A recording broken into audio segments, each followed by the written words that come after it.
and Lena Peterson stepped out. She stopped and held the door open. "Come on, Edwina," she said with a sigh. A face peeked out, hiding slightly behind the door frame. A set of eyes met Marie-Therese's. "Well, come on," Lena Peterson said with another annoyed sigh. "We haven't got all day." More of her face was shown, and even if she had been warned, Marie-Therese couldn't help but gasp. The lump on the girl's forehead was substantially bigger than what Marie-Therese expected. All the veins were visible, and it looked like it was pulling her face, making it lopsided. "This is Edwina. Edwina, meet Miss Lundtofte. She'll be taking care of you, so you be good to her, you hear me? Miss Lundtofte is a very nice lady." Marie-Therese felt revulsion and was almost nauseous. She had heard the rumors about the girl and her appearance, but never really believed them. But this was almost too much. The girl's glowing green eyes stared at her and made her feel uncomfortable. Marie-Therese looked into them, searched for just a hint, just anything that she could care about in there. "Hi, Edwina," she said, swallowing her nausea and bending down in front of the girl. "I'm Marie-Therese." "She doesn't talk much," Lena Peterson said. "Mostly grunts. They don't know why. It's not that she can't talk. She just doesn't do it." Lena Peterson leaned over and whispered, "It might be the thing in her forehead that blocks her brain somehow, the doctor says. Poor girl." "What is it?" Marie-Therese asked, staring almost paralyzed at the lump. Lena Peterson shrugged. "Some sort of tumor. As far as they know, it's benign.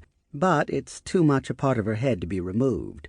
It has been there since birth, so they are afraid to kill her if they remove it. It is a sort of deformity caused by the radiation she was exposed to in her mother's womb." "At Chernobyl?" "Yes, you read the file. They were both there when the explosion happened. The parents worked there. Edwina's mother was pregnant at the time of the explosion. It's a miracle that Edwina is still alive. I heard a rumor that the mother was in fact expecting twins, and when the explosion happened, the other child died, and Edwina sort of absorbed it in her brain. But as I said, it's just silly rumors," Lena Peterson said, laughing. Then she went serious. "The fact is, we've had several doctors look at her, and they don't know what it is. They only know that it is somehow a part of the girl's body. It has been with her since birth, and removing it might be fatal, as I explained. So I guess she is stuck with looking like this." "But that's terrible." Lena Peterson shrugged. "We all have our lump to carry, don't we?" Marie-Therese nodded while staring at the girl, who wasn't much bigger than a 4-year-old, even if she was supposed to be 6. Marie-Therese knew all about burdens to carry. She had taken care of her mother all those years when she had struggled with cancer, and that wasn't a pretty sight.